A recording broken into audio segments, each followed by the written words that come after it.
The Medicines and Related Substances Control Act in 2008 made it a requirement for medical practitioners to obtain a license before they could sell medicine to patients.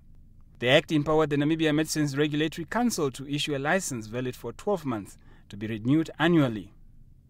The doctors represented by the Medical Association of Namibia approached the High Court to have certain provisions of Sections 29 and 31 declared unconstitutional, as these were said to be in violation of the rights and freedoms contained in Article 8, 16 and 21 of the Constitution, which allows them to practice the trade of their choice.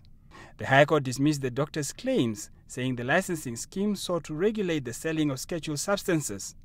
The Minister of Health and Social Services and other respondents argued that profit considerations and free market competition should play a limited role in the medicines trade, with their main calling being the conservation of life.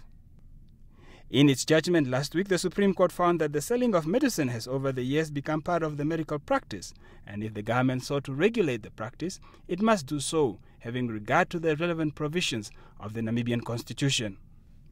The Court of Appeal held that the licensing scheme introduced by the Medicines Act failed the constitutional limitation test owing to the absence of any guidelines, principles or norms guiding the Governing Council in the exercise of its discretionary powers.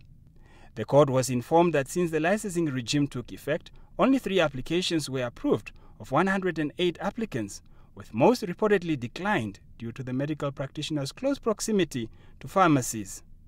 The Supreme Court severed the applicable provisions, effectively doing away with the licensing regime and allowing doctors to resume dispensing Schedule 1 to 4 medicines, a practice that has been around since 1965.